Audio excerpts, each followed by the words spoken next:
wants to do is announce that schools will close, and this is not a decision that the government ever wanted to take. I'd like to reassure everyone that our schools have not suddenly become unsafe, but limiting the number of people who attend them is essential when the COVID rates are climbing as they are now. We must curb the escalating cases of COVID throughout the country and prevent the National Health Service from being overwhelmed. That is why today I'm setting out the contingency plans I had prepared but that I had hoped never had to implement. I'd like to thank all of our teachers, all of our education staff and our social workers for all that they have been doing to keep children and young people safe and learning. During the lockdown, early years settings remain open nationally to all, providing vital early education and childcare. Schools will be open too for those vulnerable children and the children of critical workers. Those at university will predominantly study online, although there are a small number of exceptions, including those studying medicine, healthcare and education. Unwelcome though this latest lockdown is, and I'm very conscious of the real challenges that parents are facing with their children at home, we are far better placed to cope with it than we were last March. We are now better prepared to deliver online learning. This is an important step forward in supporting children to make the progress with their education that they so desperately need, and we'll also do what we can to help their parents. I'd also like to thank all of those parents and carers who are having to step up once more to take on the challenge of home learning. We have set out clear, legally binding requirements for schools to provide high-quality remote education. This is mandatory for all state-funded schools and will be enforced by Ofsted. We expect schools to provide between 3 and 5 hours teaching a day, depending on the child's age. If parents feel their child's school is not providing suitable remote education, they should first raise their concerns with the teacher or head teacher, and failing that, report the matter to Ofsted. Ofsted will inspect schools of any grade where it has serious concerns about the quality of remote education being provided. We have also significantly stepped up the digital support we are providing to schools and parents. The fantastic Oak National Academy continues to provide video lessons for all ages across all subjects, and yesterday the BBC announced it will be delivering the biggest push on education in its history, bringing 14 weeks of educational programmes and lessons to every household in the country. Our delivery of laptops and tablets continues apace. We've purchased more than 1 million laptops and tablets and have already delivered over 560,000 of those to schools and local authorities, with an extra 100,000 being distributed this week alone. By the end of next week, we'll have delivered 750,000 devices. We're also working with all of the United Kingdom's leading mobile network operators to provide free data for key educational sites. We're very grateful to EE3, Tesco Mobile, Smarty, Sky Mobile, Virgin Mobile, O2 and Vodafone for supporting this offer. We've also been delivering 4G routers to families who need to access the internet. Another area where we have learnt lessons is on exams. Last year, all 4 nations of the United Kingdom found their arrangements for awarding grades did not deliver what they needed, with the impact felt painfully by students and their parents. Although exams are the fairest way we have of assessing what a student knows, the impact of this pandemic now means that it is not possible to have these exams this year. I can confirm that GCSEs, A-levels and AS level exams will not go ahead this summer. This year we're going to put our trust in teachers rather than algorithms. My son would be really pleased. The department and Ofqual had already worked up a range of contingency options. While the details will need to be fine-tuned in consultation with Ofqual, the exam boards and teaching representative organisations, I can confirm now that I wish to use a form of teacher-assessed grades with training and support provided to ensure these are awarded fairly and consistently across the country. I know students and staff have worked hard to prepare for the January exams and assessments of vocational and technical qualifications, and we want to allow schools and colleges to continue with these assessments where they judge it is right to do so. No college should feel pressured to offer these, and we will ensure all students are able to progress fairly, just as we will with VTQs in the summer. I know there is understandably concern about free school meals. We are going to provide extra funding to support schools to provide food parcels or meals to eligible children. Where schools cannot offer food parcels or use local solutions, we will ensure a national voucher scheme is in place so that every eligible child can access free school meals while their school remains closed. Finally, I would like to turn to our programme of testing for the virus. There has been a brilliant concerted effort in secondary schools and colleges to deliver testing for the start of this term. And none of this work to roll this out is going to be wasted. Regular testing will take place of staff and students in school and in due course help us to reopen schools as soon as possible. Testing is going to be the centre of our plans to return children back to school, back to the classroom, back to college as soon as possible. Mr. Speaker, I never wanted to be in a position where we had to close schools again. I believe that schools should always have their gates open, welcoming children and always being at the heart of their community. The moment that the virus permits, all our children will be back in school with their teachers and their friends. But until then, we have put in place the measures we need to make sure that they continue to progress. And for this reason, I commend this statement to the House. Shadow Secretary of State Kate Green. Thank you and a Happy New Year, Mr. Speaker. May I begin by paying tribute to the Deputy General Secretary of the NASUWT, Gareth Young, who tragically died shortly before Christmas.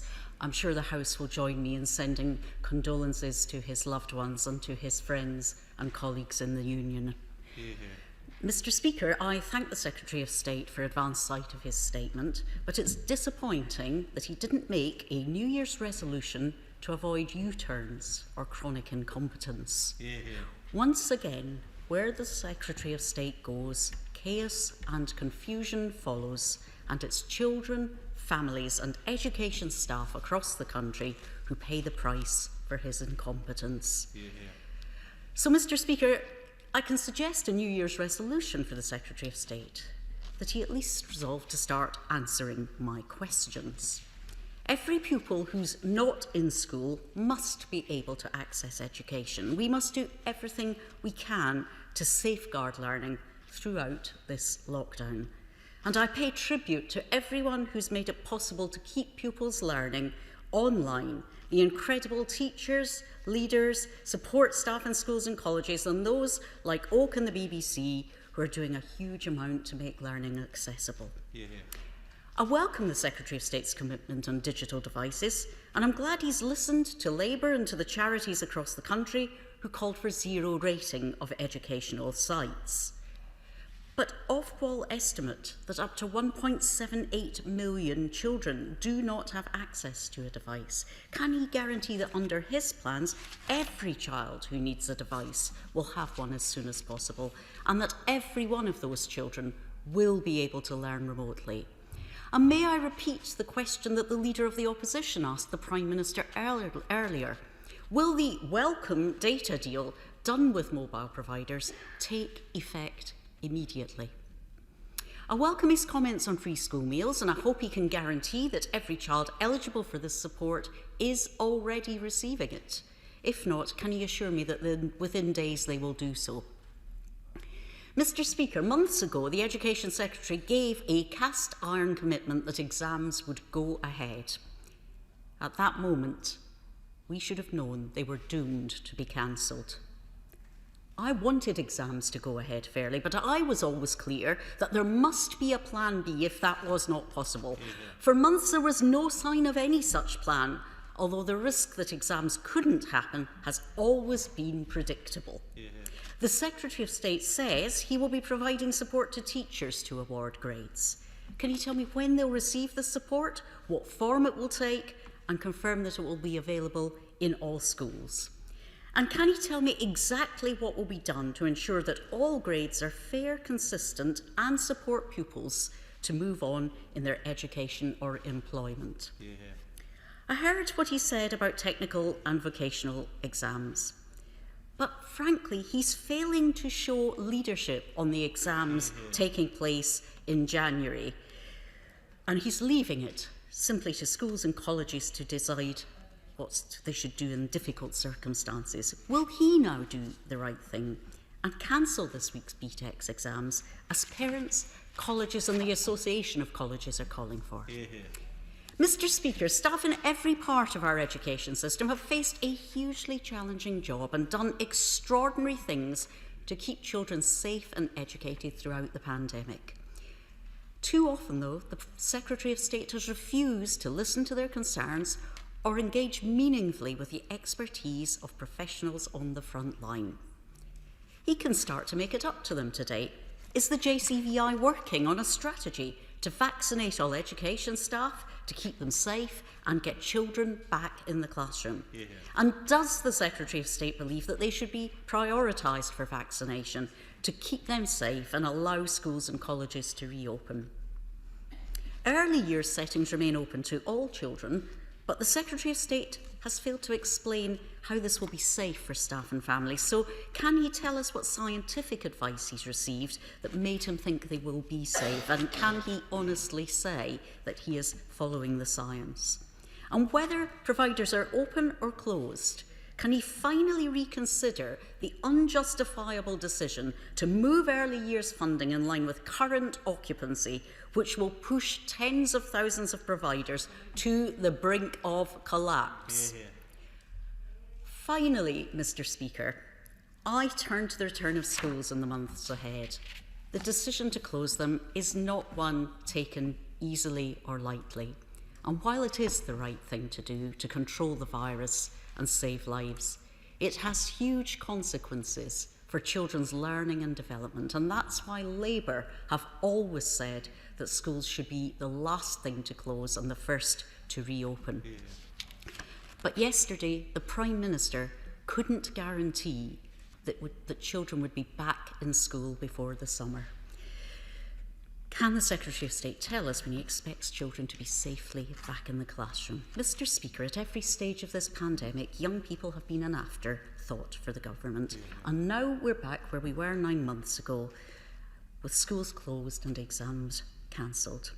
There is time to act, but the Secretary of State must act now to ensure all pupils can learn remotely, that families are supported, and the most vulnerable are safeguarded. State. Well, thank you, Mr. Speaker, and I'd very much like to join with the Honourable Lady in paying tribute to Gareth. I had the great privilege of working with Gareth as his time as Deputy General Secretary of NASUWT, as well as his colleagues there, and very much our thoughts and prayers are with his family and also his friends and colleagues. The Honourable Lady raises a number of very important points. The rollout of digital devices, our commitment to deliver 1 million digital devices across the country. We'll be getting 750,000 of those devices out by the end of end of next week, supporting schools, delivering on their full allocation of devices that they need, and looking at how we can go further. It's been a great privilege to work with those brilliant teachers, inspiring leaders who and helped fund and support them in setting up the Oak National Academy, a brilliant online school that is actually being viewed not just right across this country but right across the world for the quality of teaching, and we want to see that used more and more as a vital teaching resource. The Honourable Lady is right to raise concerns about free school meals, how important this is for every one of our constituents. And that is why we're putting the funding and support in place, because there's many parts of the country where it will be best for those schools and they want to deliver those free school meals themselves. In other parts of the country, they won't be able to do that and will want to do it as part of a national voucher scheme. That is why we'll be standing that up over the next few days and making sure that schools are not out of pocket, but most importantly of all, that children and families are supported at this incredibly difficult time. And she asks about whether there'll be support for teachers in terms of the training and the guidance and the help across the country as we move to teacher-assessed grades, and I can absolutely confirm that that will very much be the case. We've always been aware that there could be a situation where we would not be in a position to be able to proceed with examinations.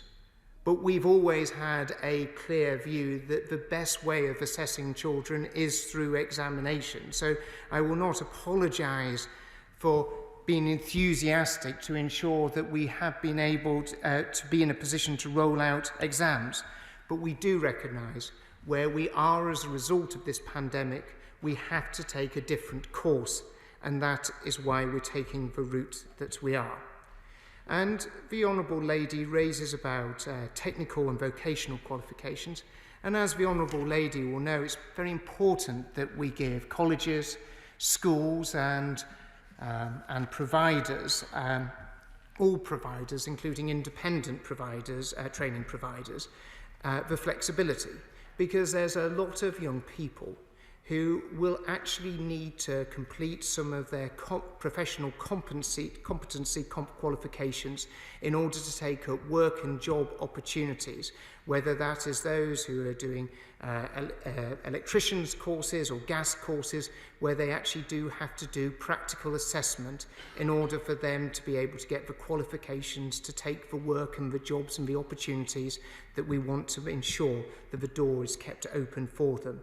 So that is why we've taken the decision to give providers the discretion, because they will be the ones who best and most accurately understand the needs of their students and those who need those qualifications, possibly to be able to progress into a job that they wouldn't able to do if they didn't have that option. The issue of vaccination. The government has already set out the important need to vaccinate those who are most likely to be hospitalised, most likely to, if they catch this disease, to be the ones who will be not just hospitalised but most at risk of death. But like her, like everyone in the education community, I very much want to see all those who tirelessly every single day through the week and every week keeping schools open for those children of critical workers and vulnerable children, for making sure that when we people are getting vaccinated when schools are fully reopened again. But coupled with this is a really important step forward in terms of the mass testing programme that we've already started rolling out in schools. The mass testing programme in schools will be one of the largest testing programmes that this country has ever seen. It is ready to go, it is ready to be implemented, and it will be an important plank in ensuring that we can get schools opened at the earliest possible opportunity. And it won't surprise the Honourable Lady, but we do listen to the best scientific and public health advice in terms of the decision to keep early years open. We all have a clear understanding of how important early years education is for every child. And as I've always said, I will do everything I can do to keep every educational establishment open if that is possible and if it's the right thing to do. And when we were given the health advice that we could be in a position to keep early years open, it's so important, not just for those children themselves, but also for families. I felt that that was the right decision to do. I do not want to see any school closed for a moment longer than it has to be. That is why in June we all worked so hard and fought so hard to ensure that schools opened right across the country for primary years. That's why during June we did so much to ensure that years 10 and 12 were able to return to school at the earliest possible opportunity. That is why in September we saw the opening of schools right across the country and all children being able to return back to school. And I can absolutely assure the Honourable Lady, I will not let schools be open for a moment longer than they... I will not let schools be closed for a moment longer than they need to be. I will do everything I can to ensure every school is open so that children are able to benefit from the brilliant teaching that goes on in so many of our primary schools, secondary schools and our colleges. Because I know that is the best place for children. That's what I want for my children. I know that's what members want for their children. But most importantly, that is what we want for our nation's children. And that is why I will give everything in order to ensure schools are the first things to be opened in every instance. Because that is what is best for every one of our children. We now go to the Chairman of the Select Committee, Robert Halfon. Thank you, Madam Deputy Speaker. I strongly welcome the government's laptop scheme, but we know that there still will be possibly hundreds of thousands of people on the wrong side of the digital divide. Can my right honourable friend confirm that those students who just don't have internet connection or computers at home will be able to go to school alongside children of critical workers? Could he also confirm that any centre assessed grade system will not only maintain standards but provide a level playing field for disadvantaged children, have a fair appeals process? And will he make sure that there are independent assessors, perhaps retired teachers or Ofsted inspectors, to provide a check and balance for each assessed grade awarded? And finally, I welcome what he has said about wanting to open schools again, and I know he believes that strongly. Will he do everything possible to ensure that teachers and support staff are given priority for vaccinations alongside NHS workers so we can get our schools open again sooner rather than later? Well, the reason that we are rolling out and expanding our devices package, because we realise how important that is for all children, especially for those children from the most disadvantaged backgrounds. I can confirm that as in the previous situation where we saw schools had to be closed during the months of March, April and May, children who didn't have access to digital devices were able to access education in that school. And that is the same standard and same guidance that we are issuing today as well.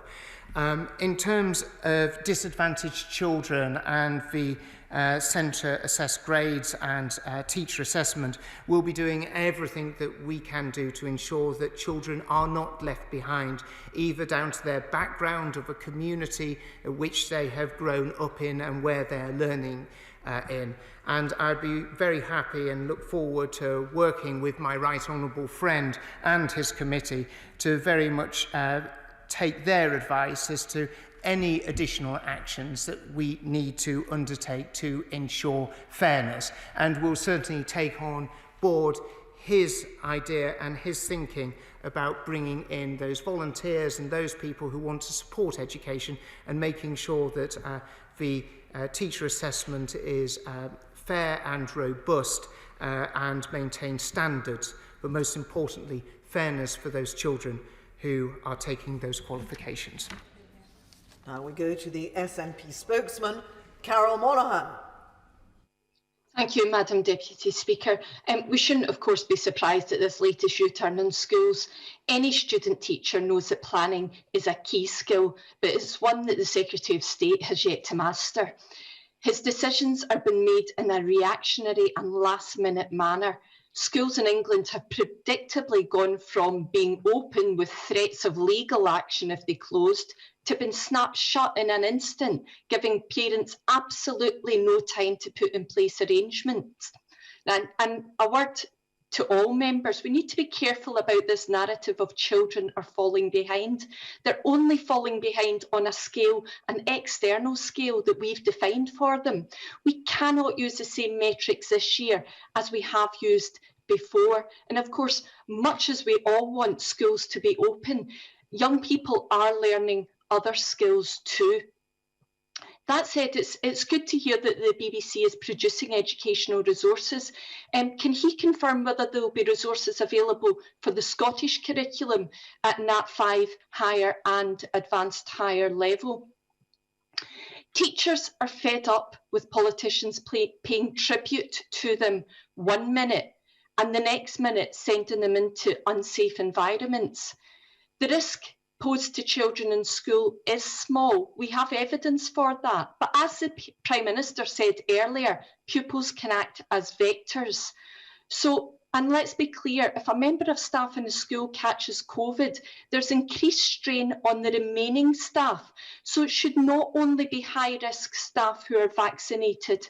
Before we talk about opening schools, we need a clear position on vaccinations for teachers and school staff. The First Minister has committed to looking at this. The Secretary of State has said he will do everything he can to ensure schools open. So will he ensure that teachers are a priority for vaccination so that schools can open with confidence? And finally, on students, there are many students who are now learning at home completely and are not returning to university following Christmas, but they're still having to pay for university accommodation. What support will the Secretary of State look at giving to these young people who are having to pay out in this manner? Thank you, Madam Deputy Speaker.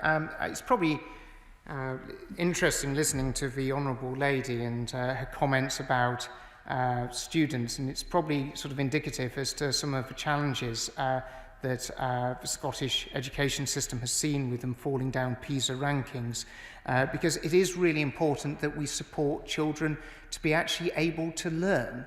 It's really important that we do everything we can do to ensure that children are in a position where they're learning about maths and English and the sciences and the arts.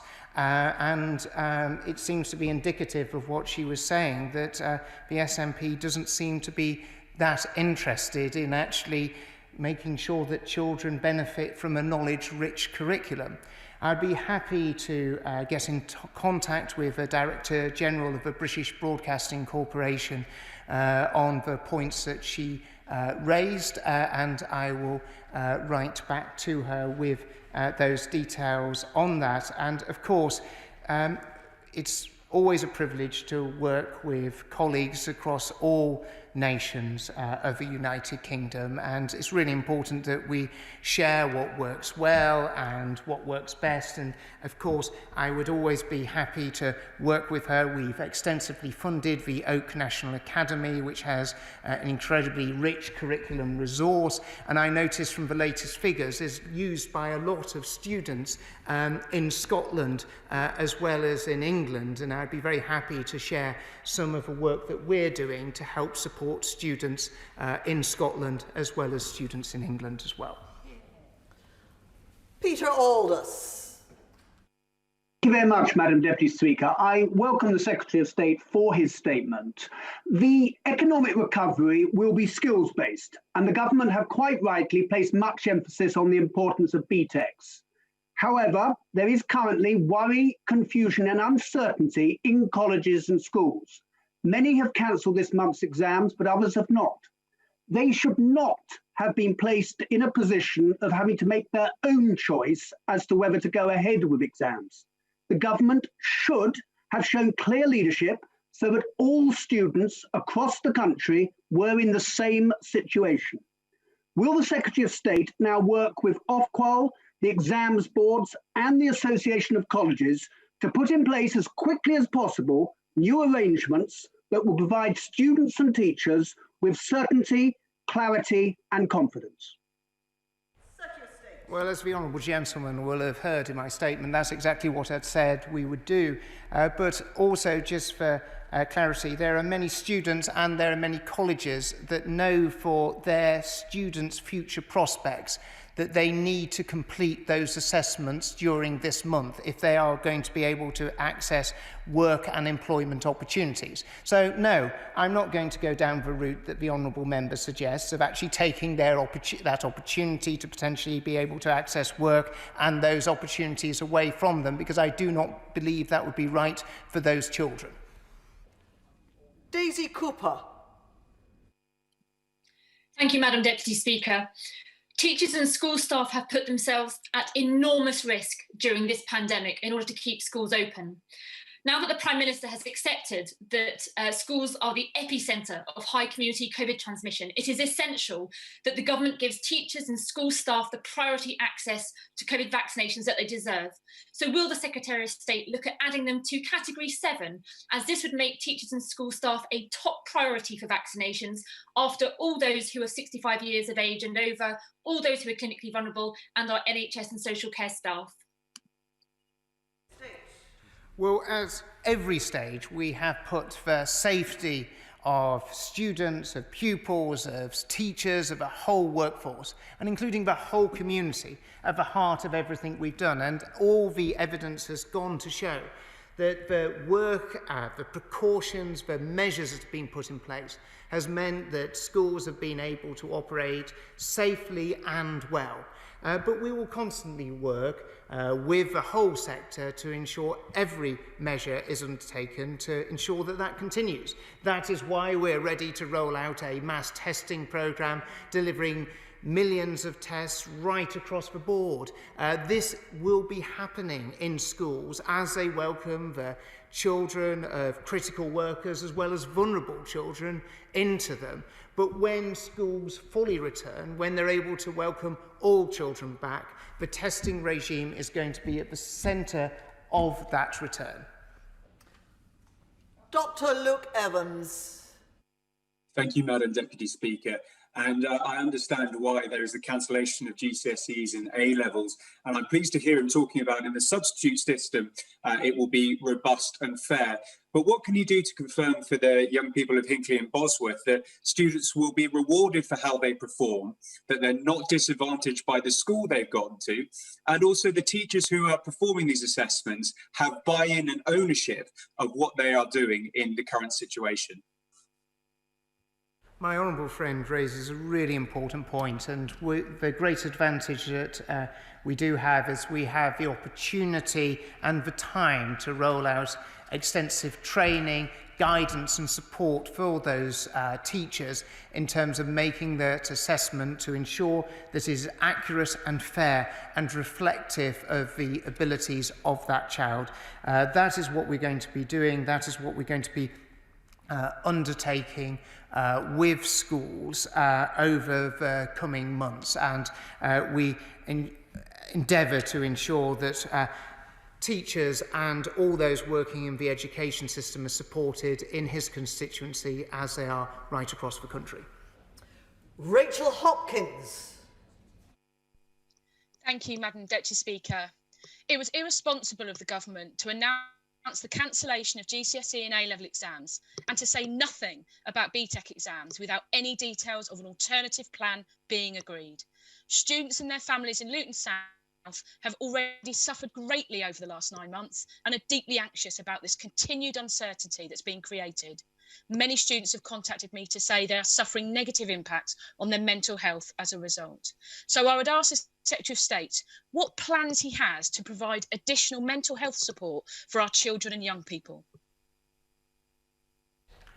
Well, of course, one of the great advantages that we've had with schools being back all the way through the latter half of last year is actually teachers and those working in schools have been in the best possible place to assess and work with children and have the best understanding of some of their needs and some of the problems that they have, including mental health challenges, and we'll be working with the education sector to best support them in terms of actually supporting. We've already taken a number of actions to supporting schools and education settings with children who have been suffering mental health problems as a result of COVID and as a result of being out of school, and we'll continue to do that and step up those measures over the coming months.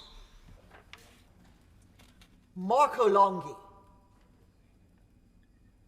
Thank you, Madam Deputy Speaker, and can I thank the Secretary of State not just for the statement he has made, but also for the huge effort he must be putting in trying to balance conflicting priorities. So as a father to an A-level student who was hoping to take her exams this year, I can relate to the anxiety so many young people and their parents must feel in Dudley North and across the country due to the uncertainty of the situation. Can my right honourable friend assure me that he will make every effort to remove this uncertainty by bringing clarity at the earliest opportunity so students can better focus on their studies and teaching staff on the best approach to support them?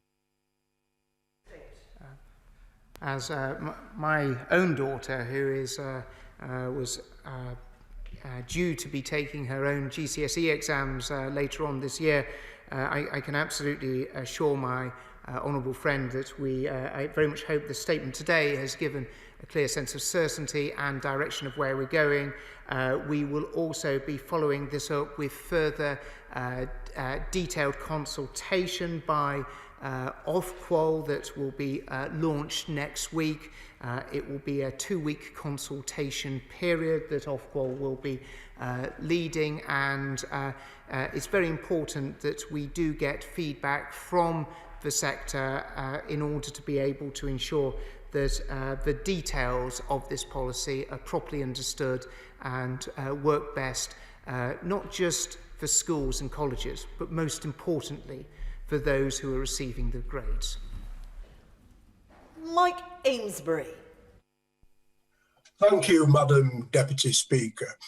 Given that the company Computer Centre awarded the £96 million contract with no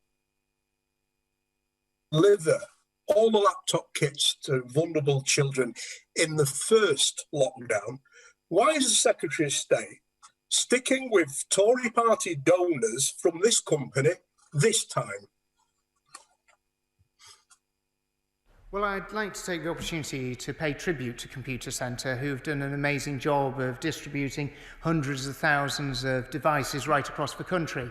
The Honourable Gentleman is right to say that we did a direct award on the first contract, as Computer Centre were one of the few businesses that were in a position to be able to assist us at that time, but since then tenders have gone out and Computer Centre have won those tenders through fair competition. Kevin Hollenrig. Thank you, Madam Deputy Speaker. Some North Yorkshire schools are operating a full formal timetable with checks and balances, including roll calls and marking, but some schools are not. Does my right honourable friend agree that all schools should use this kind of best practice to make sure students work as hard and as effectively remotely as they do when they physically attend school? Well, as a former North Yorkshire County Councillor and having been on the Education Committee of North Yorkshire County Council, I absolutely do agree with my honourable friend. It's absolutely vital that we keep as much formal education in place as possible. Schools have moved forward in absolute leaps and bounds in the offer that they are able to put there. But we do recognise there has been variability, and that is why we've taken the actions that we have, including the actions that we will take with Ofsted to ensure that there is good, high-quality remote education delivered in all of our schools right across the country. Paula Barker. Thank you, Madam Deputy Speaker, and I'd like to place on record my thanks to the National Education Union and Unison for the work they've been doing to keep school staff and pupils safe. In my constituency of Liverpool Wavertree, I've been inundated with enquiries from worried parents and nursery staff about nurseries remaining open and the risk that poses, particularly when elderly grandparents are often used to pick up children as part of support bubbles. And I'm afraid the narrative from the Secretary of State that this group are least at risk is not enough and doesn't instil confidence.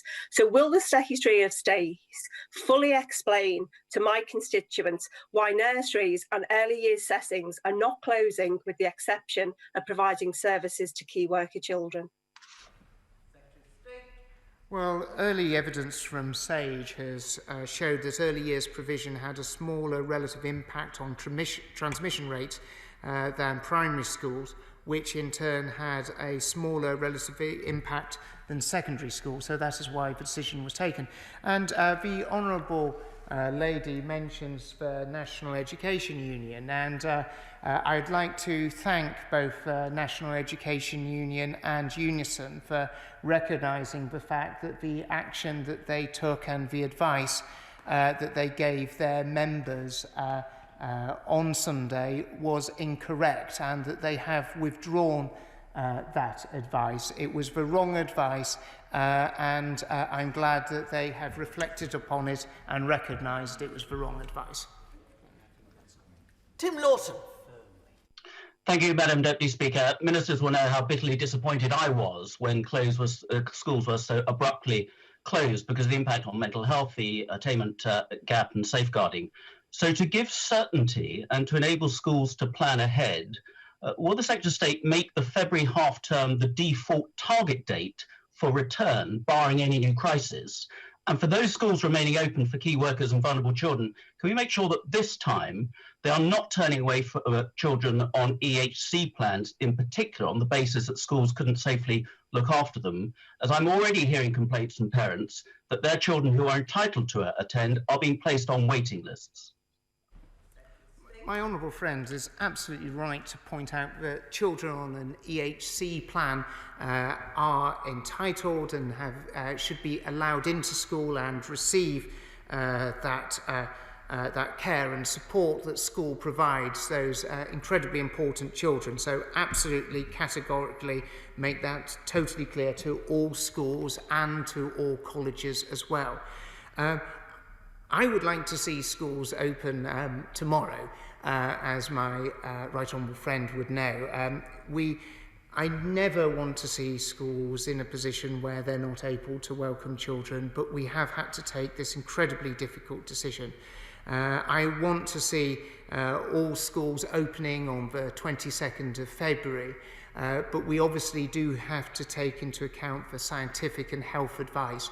But certainly, from a department's point of view and from a schooling point of view, every one of us is working towards welcoming all children back on the 22nd of February, but we obviously continue to have to listen to the advice of both the scientific and public health community as to how we continue to beat this virus.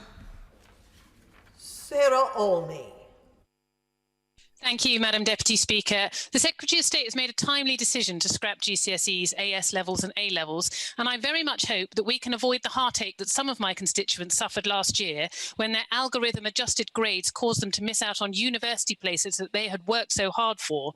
This year, since exams are not being sat or needing to be marked, there is no need to delay announcement of grades until August. An earlier announcement will help students and parents to plan their next steps, universities to manage a fair admissions process, and will also leave time for appeals and resits. So will the Secretary of State, in his discussions with Ofqual, consider bringing forward the date at which assessment grades are released? I think the Honourable Lady raises an important point, and it's something that I've already raised in discussions with Ofqual. We obviously have to make that judgment call in line with the whole system, and we don't want the the whole system of awarding to be dictated by the date where youngsters get their grades, but it will be one of those issues that are in active consideration because, as the Honourable Lady says, it gives students more time if there is a need for appeals, and also gives them more time to make the best choices for them and for their future. Andrew Rossendale. Madam Deputy Speaker, the Secretary of State should know the incredible dedication and self-sacrifice shown by teachers and staff throughout Romford and Havering since the start of this pandemic. Their determination to reorganise the schools to keep everyone safe and continue to provide the highest standard of education must be commended. But with schools now closing as part of the lockdown, they will have to do everything they can to move classes for the majority of students online to minimise the impact on their education. However, as in-person teaching will still be going ahead for vulnerable children and the children of critical workers, would my right honourable friend please clarify whether only one parent or both need to be critical workers in order for their children to continue to attend school in person? Well, I'd very much like to join my honourable friend in paying tribute to not just the teachers in Romford, but all those support staff who open up the schools, welcome the children as such an important part of the fabric of that school community. So very much like to join him in that. And in answer directly to his question, it is one parent who is, if they're a critical worker, it's deemed that they would have access to that school place for their child. Lillian Greenwood. Thank you, Madam Deputy Speaker. Many of my university student constituents have contacted me because they're desperately worried about the impact COVID restrictions are having on their learning, on their research, their educational success, their future careers, their finances, and their mental health and well-being. Does the Secretary of State believe it's fair for them to continue to be paying full fees and full rent when they aren't receiving the university experience they expected? And what will he do to support those students, especially those facing financial hardship? The Honourable Lady will probably be aware that just before Christmas, the government announced additional support for students at universities in terms of an extra package to help those youngsters that are most vulnerable, and we'll continue to work with the sector to look at how best we can support students and the sector as a whole. Jonathan Gullis. Thank you, Madam Deputy Speaker. I can't hide my disappointment and sadness to see school gates closed to so many students from across Stoke-on-Trent North, Kidsgrove and Tork. Remote learning has many challenges, from unsuitable learning environments to no online connectivity and not having the necessary digital devices. So will my right honourable friend continue discussions with me and the Minister for School Standards in order to get textbooks distributed to pupils from disadvantaged backgrounds so they don't fall victim to the digital divide whilst learning remotely? Well, I've asked officials to organise a meeting between my honourable friend, the Minister for School Standards, and myself for next week in order to be able to discuss this. We all recognise what an important role textbooks play in terms of helping and supporting learning, and actually some of the brilliant work and investment that has been made in terms of producing exceptionally high quality material in textbooks. And I look forward to meeting him next week to discuss ideas about how we can get this distributed, especially into some of the communities that are most disadvantaged across our country. Paul Blomfield. Thank you, Madam Deputy Speaker. And can I say that I welcome the Secretary of State's U-turn on GCSEs and A-levels, late though it was, adding to the pressure on schools and teachers. I'm sorry, though, that his approach on BTECs appears to be an afterthought and an abdication of responsibility. But can I ask him about primary assessments? Because does he accept that proceeding with SATs this year would place an unnecessary and pointless burden on schools? And will he take action to cancel this year's tests and to do so in good time? I always enjoyed working with the honourable member in terms of our work that we did with Motor Neuron Diseases Association over a number of years, and I always learned that he often speaks a lot of good sense, just sadly in the wrong party. Madam Deputy Speaker, can absolutely confirm that that we won't be proceeding with SATs this year. We do recognise that this will be an additional burden on schools, and it's very important that we're very much focused on welcoming students back into the classroom at the very earliest opportunity. Greg Smith. Deputy Speaker, I very much commend my right honourable friend for the work being done to roll out online learning, but for a significant proportion of my constituents, there's a small practical problem that up to 13% of households either have very slow or no access to broadband at all, and mobile data is also non-existent in many villages. So what practical support can my right honourable friend offer for those pupils living in such households, competing against other members of the household trying to work or learn with no or little broadband? This is an incredibly challenging problem for many people living in rural communities, and I'd be very happy to meet with my honourable friend to discuss as to what further measures that we could take. I'm beginning to think that some of the additional resource of textbooks and other resources that can be maybe made available to families and communities which have these acute problems, and it isn't something that we're going to be able to work around in terms of a technical solution, that there may be other routes forward. But I will ask my department to organise swiftly a meeting between himself and myself to discuss this issue and any other educational issues in his constituency. Dr. Lisa Cameron.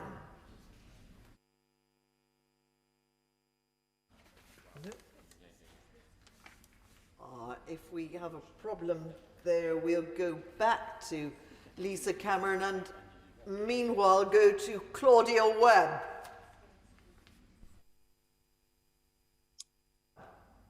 Thank you, Madam Deputy Speaker. The pandemic has highlighted the injustice of tuition fees. Students are incurring on average of 57,000 worth of debts to be isolated in university halls and be restricted to online learning. Yet even beyond this, education must be a universal right, not a costly privilege.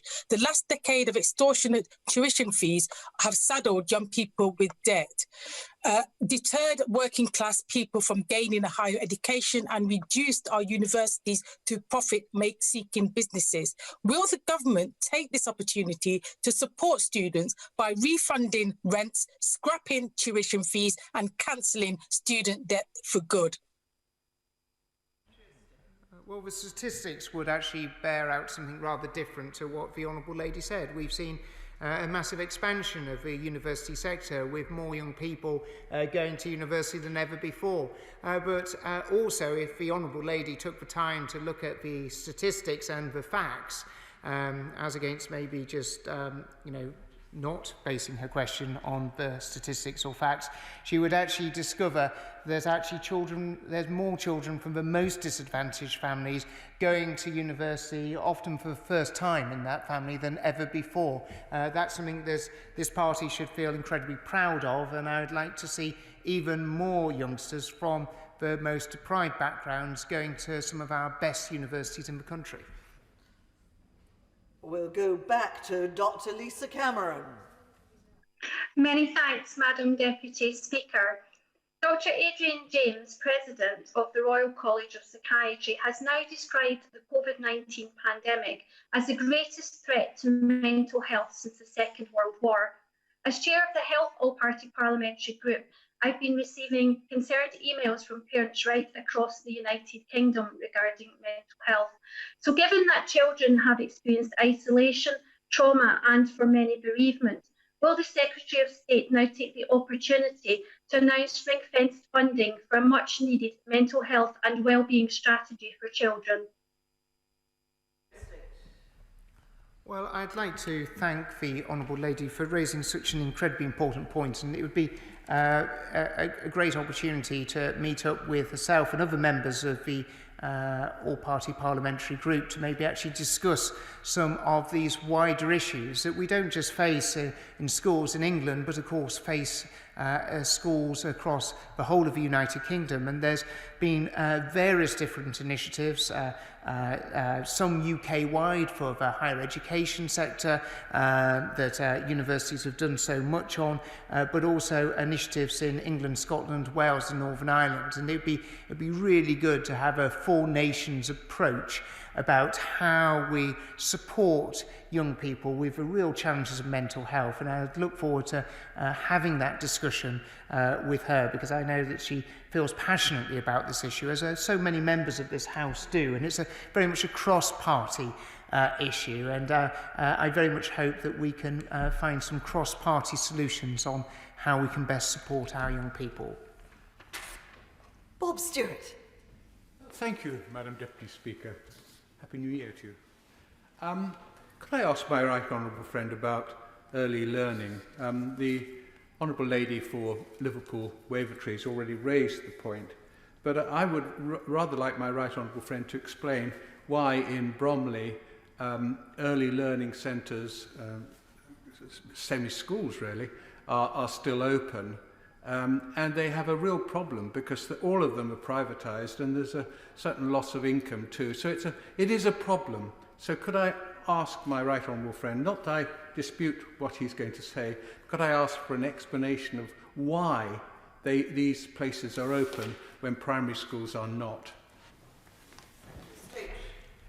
Well, at every stage, I'd like to assure my honourable friend that at every stage we'll go above and beyond to keep education settings open. The Prime Minister has, Madam Deputy Speaker, many times outlined the government's commitment and priority of education. So if we're able to keep a sector of the education system open, because we know such enormous benefits are accrued, not just to the children that are in, whether it's a nursery, early years setting, or whether it's in the classroom in a primary school or secondary school, are so incredibly great. But it's also incredibly important for parents as well, and to families who often rely on those nurseries and those early year settings as well as schools in terms of supporting them. So when the advice came through, and just to reiterate it, that the early evidence from SAGE showed that early years provision had a smaller relatively impact, much smaller relative impact on transmission rates in primary schools, which again had a much lower relative transmission impact than secondary schools. We felt that it was the right thing to do, because it isn't, yes, it's about supporting the children, but it's also about supporting the families as well. Alison McGovern. Thank you, Madam Deputy Speaker. We all want children back in school as soon as possible, so why don't we work together to try and make that happen? With that in mind, could the Secretary of State tell me when he last met teachers' unions and what practical steps he agreed with them that the department would take? For example, acquiring more space for schools so that children and teachers can spread out. What steps did he agree to make schools even safer so that we can get children back in school as quickly as possible? I think the Honourable Lady is absolutely right. I think where there is a shared commitment to see schools open, it's really important to work together. And I regularly meet, lots of organisations, including trade unions, on a very regular basis. I'm afraid nowadays we don't get to meet physically, and of course it is all online, but we have regular meetings, and I only just in the last week have had the opportunity to speak with a number of union leaders. Gagan Mohindra. Thank you, Madam Deputy Speaker. Happy New Year to you and everyone else at the House. For those students due to have sat GCSEs, ASs and A-levels later this year, we've had to make the difficult decision to cancel the exams, which will undoubtedly cause a great deal of anxiety. Can my right honourable friend assure me and the House that his department will make every effort to provide them with the vital clarity they will need in the weeks ahead?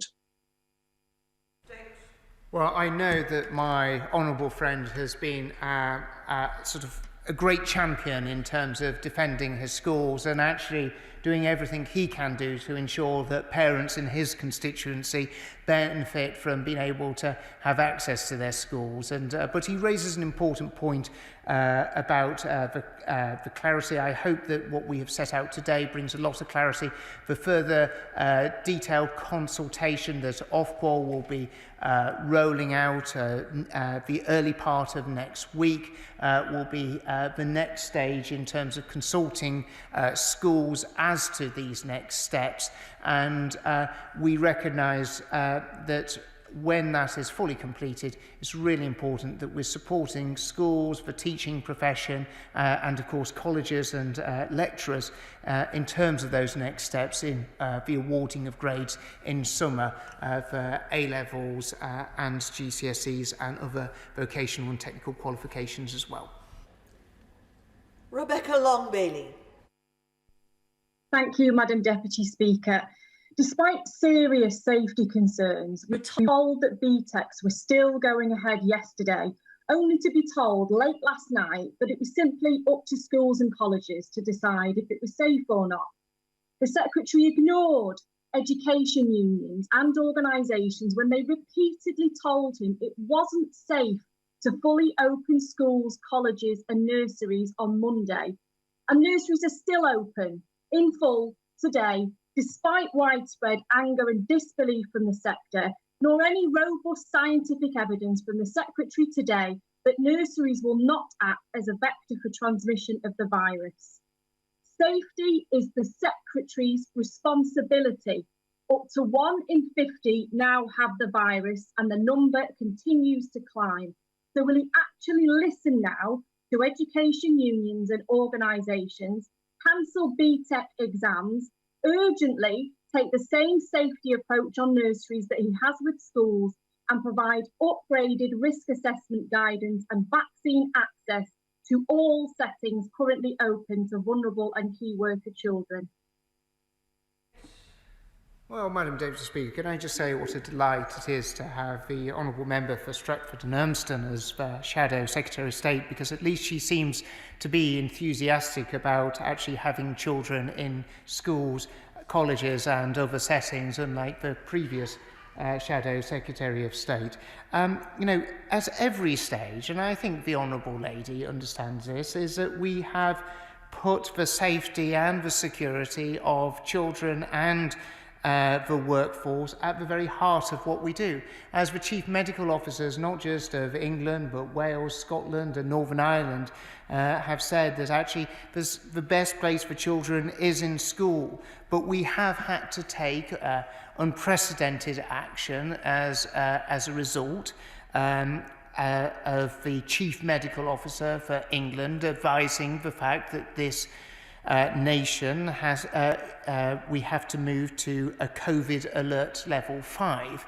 And when that decision was taken on Monday to move to COVID alert level 5, it was right that additional actions were taken as reluctantly as, as reluctant as I was to see us being in that position.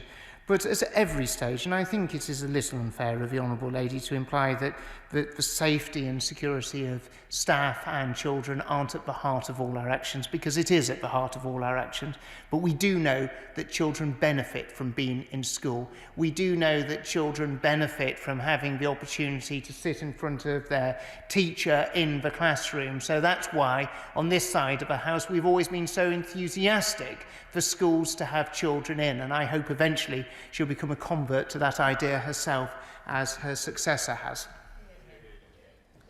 Joy Morrissey. Madam Deputy Speaker, last year the approach to GCSEs and A-levels meant that private candidates such as home-educated children were unable to obtain a grade. Can my right honourable friend confirm that this year they will be able to do so? I know that my honourable friend will be speaking not just for many of her constituents in the question that she asked, but actually for many thousands of youngsters right across the country who will be really worried about this. I have asked Ofqual to take up this issue, to look at it directly and to make sure that there are measures in place so that those students are going to be in a position where they're able to be in a place where they're able to get a grade. I've asked Ofqual to include it as part of their consultation, which they'll be doing next week, and we've already discussed as to how this can be done and believe that it will be possible to do so. Alex Norris. Thank you, Madam Deputy Speaker. The Secretary of State clearly prefers testing rather than vaccination as the means to making sure our teachers and learners will be safe when schools can reopen.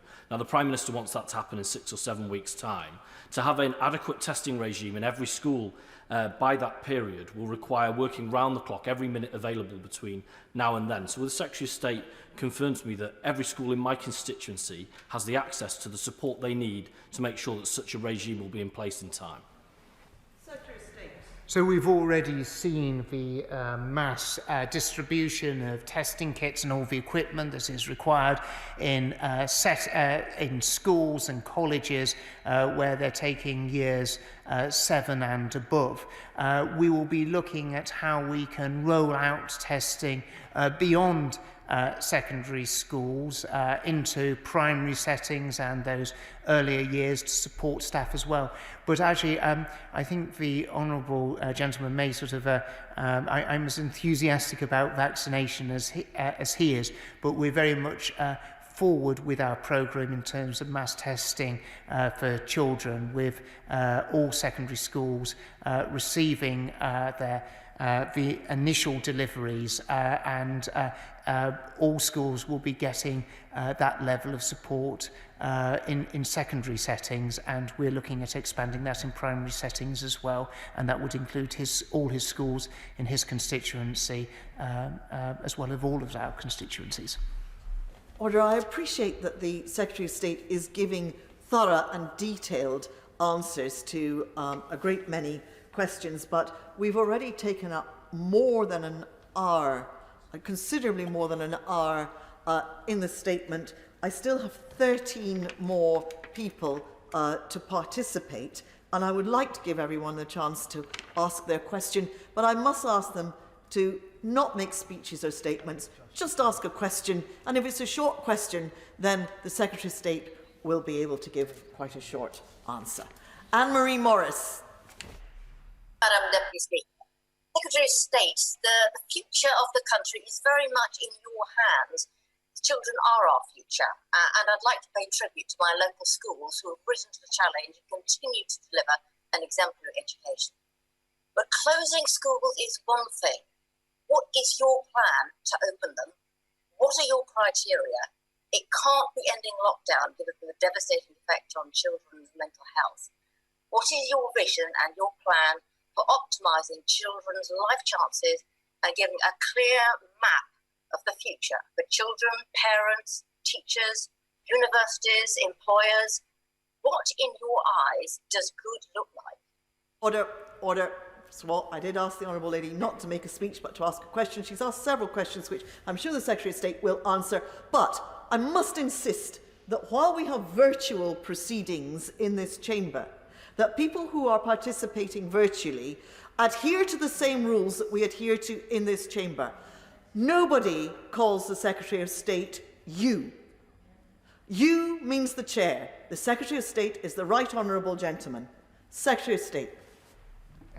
Thank you, Madam Deputy Speaker. Now, endeavour to be very brief. My honourable friend is right to pay tribute to all those who work in schools and colleges and nurseries in Newton Abbot, and I'd like to add my thanks to the work that they do. We've been clear that the testing regime is a key element of opening schools back once more. We do rely on the pressure that currently the NHS is feeling to start to be lifted. That is one of the key reasons as to why we had to take the difficult and unpalatable decision to close schools. Janet Davey. Thank you, Madam Deputy Speaker. I've been contacted by a distraught young lady from my constituency. She works full-time. She's a private candidate studying for her A-levels. With exams now cancelled, students in standard schooling will have predicted grade assessments from their teachers, but self-taught students will have no such thing. Last year, thousands of private A-level candidates went without any grade when their exams were cancelled. Will the Secretary of State work with Exam Board to make provision for self-taught students to do what is necessary to make sure students like my constituents are not overlooked and to ensure that their money, time and studying really does pay off? I certainly will do that. We've already had those discussions with Ofqual and will in turn with Exam Boards, and I'd like to refer the Honourable Lady to the comments I made to the Honourable Member for Beaconsfield. Simon Fell. Thank you, Madam Deputy Speaker. As someone who was campaigning to keep schools open until a few days ago, I recognise how difficult these decisions have been for my right honourable friend. But if I could press him on 2 points. First, I know my right honourable friend's made his views on vaccination in schools clear, but could I implore him to look again at vaccination for SEN schools, where the line between teaching and caring is very blurred indeed? And secondly, could my right honourable friend review catch-up funding for schools, especially for areas of deprivation, to make sure that it's targeted so that the attainment gap doesn't widen as a result of this lockdown? Both my honourable friend and myself were both championing the importance of keeping all schools open at every stage, and I very much thank him for his support. I do spy in the distance the Health Secretary, who is obviously progressing slowly to the chamber, and I can absolutely guarantee that I'll be making those arguments as forcibly as possible about the important need, recognising those children who are in special schools. And that workforce is often a crossover between education and care. But we'll be making those arguments, but also recognising the broad clinical requirements that the Department for Health have to operate under. But I'll certainly echo those comments with the Health Secretary. Order. I allowed the honourable gentleman for Barrow, in fairness, 2 questions because I couldn't get in quickly enough to stop the second one. From now on, 1 question, no speeches, no statements. Bill Esterson. I'll suggest as many as 1.78 million children don't have access to a computer. What the Education Secretary has announced today suggests a 10% reduction in those numbers by the end of next week, which still leaves 1.6 million children unable to access a computer. Bridging the digital divide is essential. So when are that 1.6 million going to receive their laptops, and the 900,000 children who don't have data access as well? Well, I'd just like to refer the Honourable Gentleman to my statement earlier, which covered most of the points that he raised in his question. Miriam Cates. Thank you, Madam Deputy Speaker. I know my right honourable friend did everything he could to keep schools open, and that he shares my concern for the welfare of the hundreds of thousands of young people now isolated at home. Can I ask my right honourable friend to look urgently at the reports of harms being caused to children by social isolation? Absolutely. It's incredibly, the impact of social isolation has a real impact on young people. Children are the ones who just miss out so much with not just being in school to have the input of their teacher, but also their friends and that socialisation that comes with it. And always happy to meet with my honourable friend to discuss this and what more that we can be doing to support schools, support teachers and support the education community to support our children. Patrick Grady. Madam Deputy Speaker, where and when will families be able to find out exactly what free services the mobile operators are providing, and how will he make sure that that's as straightforward as possible to access? And is he making sure that the devolved governments are fully looped in on this, and that they'll get any Barnett consequentials of additional spending on laptop and tablet distribution?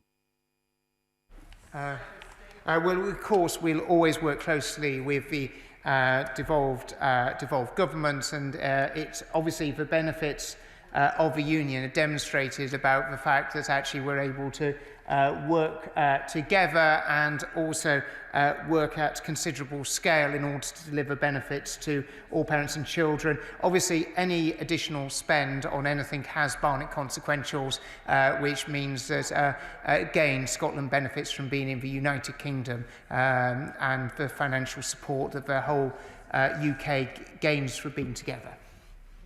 Jerome Mayhew.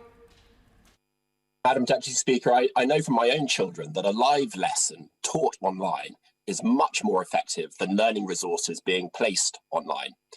Whilst teachers always need to be able to use their discretion to take account of specific circumstances, can my right honourable friend assure me that the default expectation during this lockdown is for online live teaching?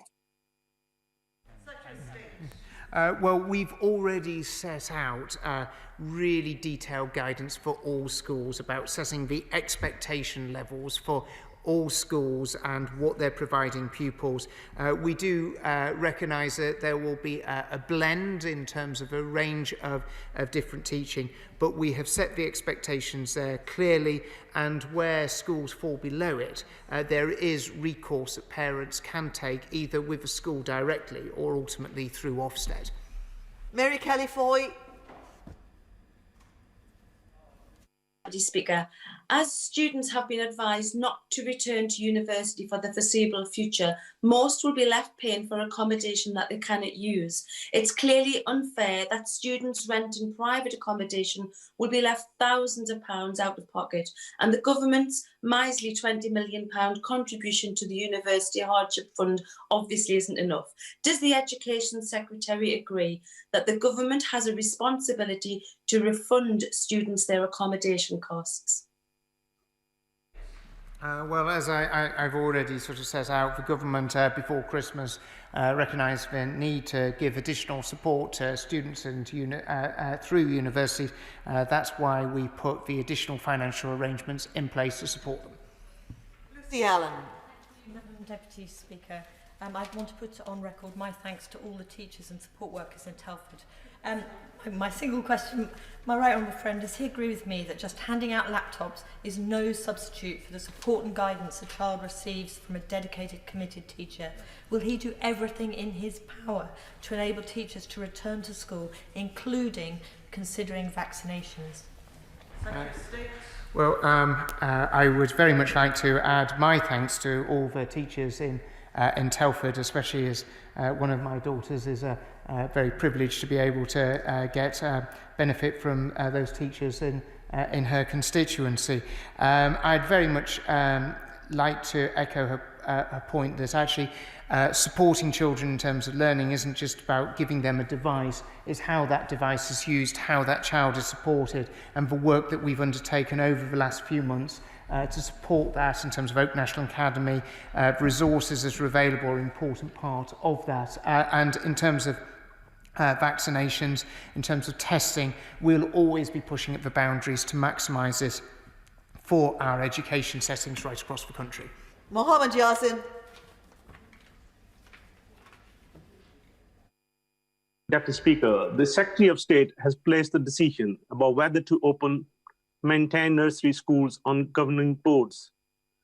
Will he make public health a priority and guarantee full funding during this crisis to relieve boards like the Bedford Nursery Schools Federation of the feeling of being coerced into remaining open to protect their future viability? Well, we recognise there's a lot of nursery schools who want to be in a position to be able to open their doors, and if I can refer the Honourable Gentleman to the answers I gave earlier in this session about the reasons as to why we took that decision. Peter Bone. The Secretary of State for updating the House and answering the question so fully. Could you tell me, if a university student has travelled back to their halls of residence and now is going to receive remote learning, should they stay at university or should they return home? We would encourage that university student to stay as to where they are in order to be able to conduct their remote learning. Though obviously universities who aren't doing practical subjects shouldn't have returned back to university at this stage. Vera Hobhouse. Students in Bath and across the country feel massively let down. They are paying full tuition fees on top of rent for accommodation they are not allowed to live in. We've just heard the answer from the Secretary of State. And I am aware that this question has been asked several times this afternoon already, but we haven't had a proper answer yet. Will the Secretary of State now commit to the rapid implementation of a review of this academic year with the power to make recommendations for financial compensation? I would refer the Honourable Lady to the answer I gave some moments ago. Nusrat Ghani. Madam Deputy Speaker, I share my right honourable friend's concern over schools being closed, especially for children in Wilden who do not have access to technology. Can my right honourable friend double confirm that those children without access to tech are now seen as vulnerable and they can immediately access physical education, attend school, and they won't have to jump through hoops to be able to get into school? I can absolutely confirm that. That was issued out in our initial guidance on school closures back in March of last year, and we have repeated that self-same guidance sort of all the way through, where schools have been in an unfortunate position because we have had to recognise that, during, the latter stages of last year, there were schools that were closed, and even during that time, children who didn't have access to that type of education were able to access education settings. Thank you.